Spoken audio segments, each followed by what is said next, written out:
The rain had been tapping the bedroom window for nearly an hour when I finally said the word I had been trying not to say. No. I remember the sound because everything else in the room seemed to go still after that. The clock downstairs had just struck 10. I was 21 years old, 6 months pregnant with our first child, tired clear through my bones, and my husband was sitting on the edge of the bed, looking at me as if I had spoken in a language he did not understand. I had refused him before in small ways. Not tonight, I have a headache. Not now, I am still finishing the dishes. But this was different. I did not soften it. I did not laugh. I did not promise tomorrow. I simply said, "No, I don't want to." And what happened in the days after that changed our marriage more than the wedding, the pregnancy, or anything either of us had expected. My name is Katie. I grew up in an old-order Amish family, and I share these stories because there are parts of our life that can look very simple from the outside and feel much more complicated when you are the one living them. If you have ever had to say something difficult to someone you love, especially when you were afraid they would hear rejection instead of honesty, you will understand some of what I am telling you today. And I would like to know, when you are finished listening, whether you think a marriage becomes stronger by avoiding hard conversations or by finally having them. When I married my husband, Daniel, I thought I understood what marriage required of me. I knew the practical things. I knew how to keep a house, how to stretch a meal when unexpected family came through the door, how to mend his shirts before the tear widened, how to wake before dawn and still be pleasant enough at breakfast.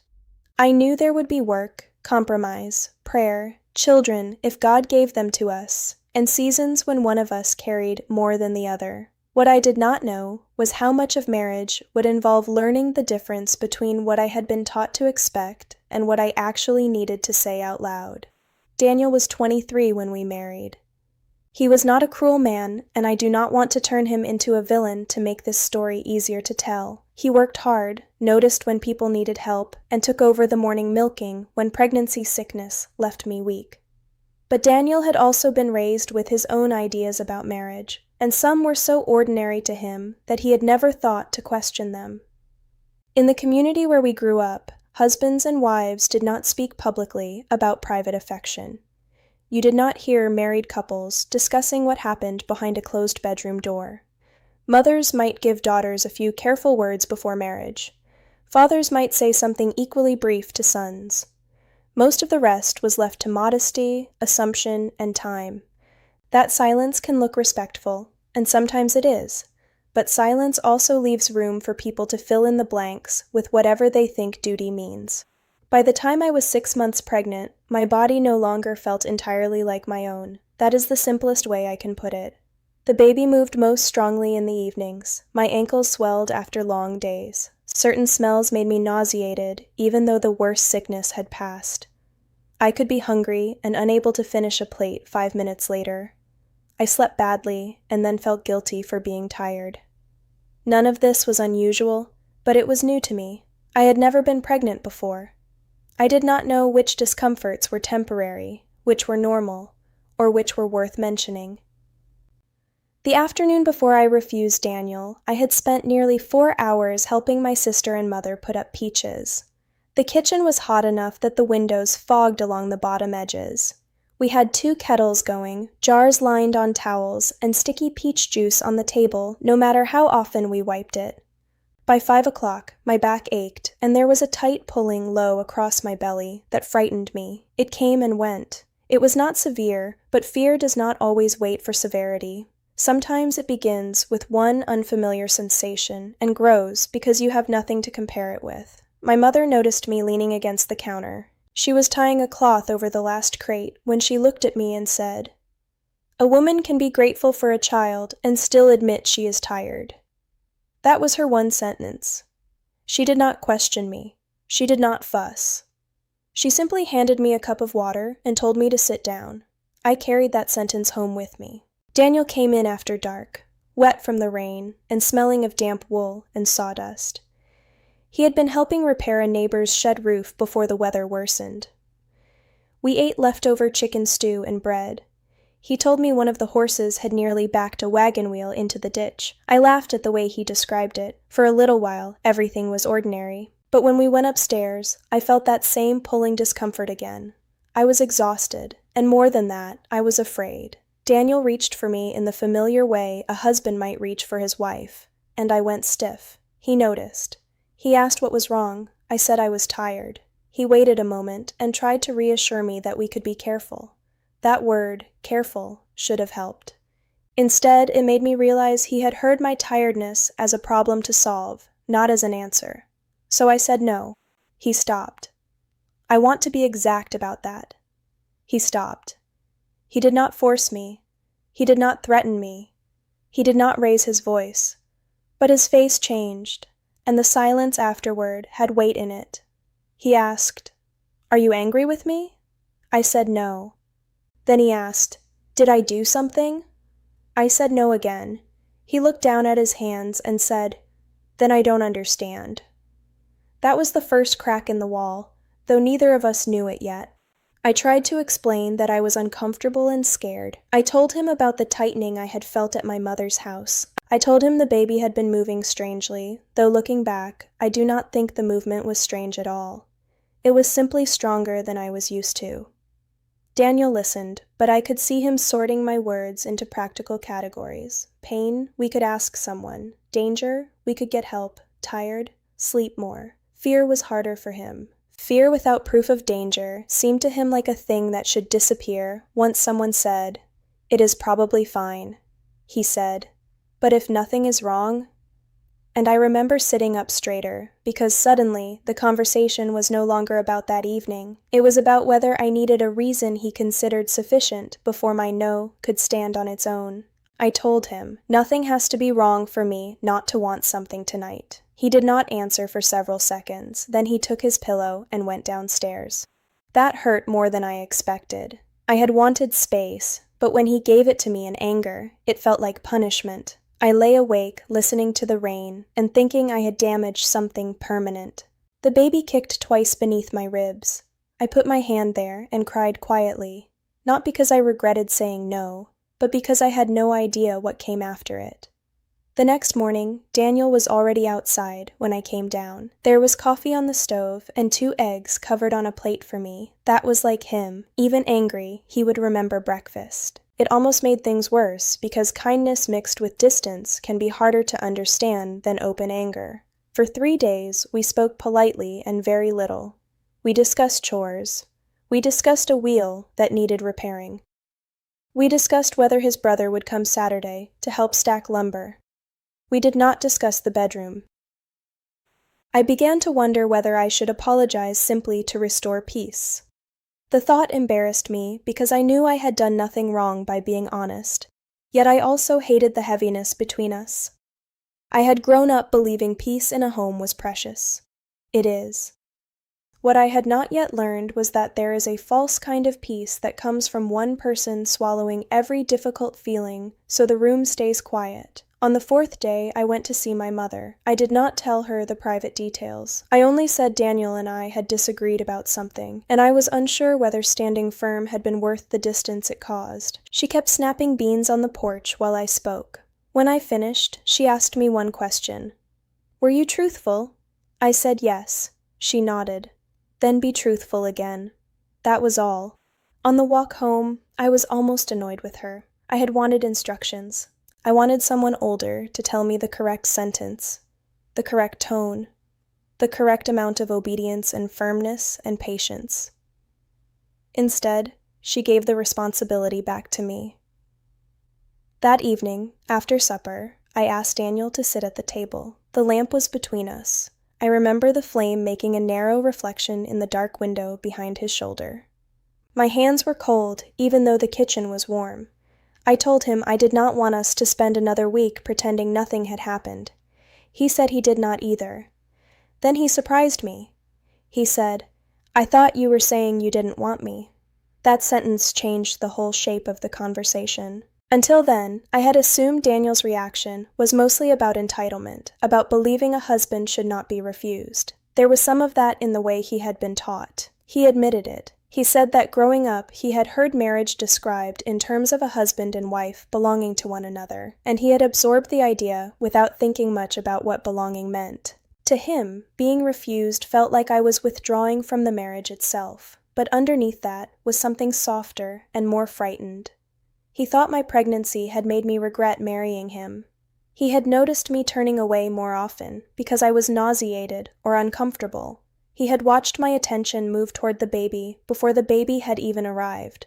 He was afraid there would soon be no place for him in my affection. I had never considered that, and he had never considered that I could love him completely and still not want to be touched at a particular moment. We sat at that table for nearly 2 hours. I told him what pregnancy felt like from inside my body, not in dramatic language. I told him about waking at 2 a.m. because my hips hurt. I told him how strange it was to have people smile at my belly before they looked at my face. I told him I was grateful for the baby and sometimes frightened by the baby at the very same time. I told him that when he treated my no like a problem requiring a better explanation, I felt as though even my own body had become something I had to defend with evidence. Daniel looked ashamed when I said that. I did not say it to shame him. I said it because it was true. Then he told me something I had not known. A few days before, an older married man he worked beside had joked that pregnancy made wives difficult, and that a husband had to remind a woman not to forget him. Daniel said he had laughed because the man laughed. He had not liked the remark, but some part of it had stayed in his mind. When I refused him, that foolish little comment had come back as if it were proof that something was wrong between us. That is how ideas travel sometimes. Not through sermons or rules written on paper. Through a joke, through a shrug, through one sentence said by someone older, while 2 men are working side by side. You carry it home without realizing you picked it up. I asked Daniel, "Do you believe I owe you affection when I am afraid or uncomfortable?" He looked at the table for a long time before answering. Then he said, "No, but I think I acted like I did." That answer mattered to me because he did not defend himself. He did not tell me I had misunderstood. He did not say I was too sensitive. He admitted the gap between what he wanted to believe about himself and how he had actually made me feel. I had a gap of my own to admit. I told him I had waited too long to speak. For weeks I had been uncomfortable at times and simply gone quiet, expecting him to notice what I had never clearly said. Then I resented him for not understanding clues I had trained myself to hide. That was not fair either. We made a simple agreement that night. Neither of us would make the other person argue a case for saying no. A no could simply be a no. If there was hurt or confusion afterward, we would talk about the hurt and confusion separately, not use it to overturn the answer. That might sound very ordinary to you. Maybe it should be ordinary. For us, at 21 and 23, it felt like discovering a room in our marriage we had never been shown.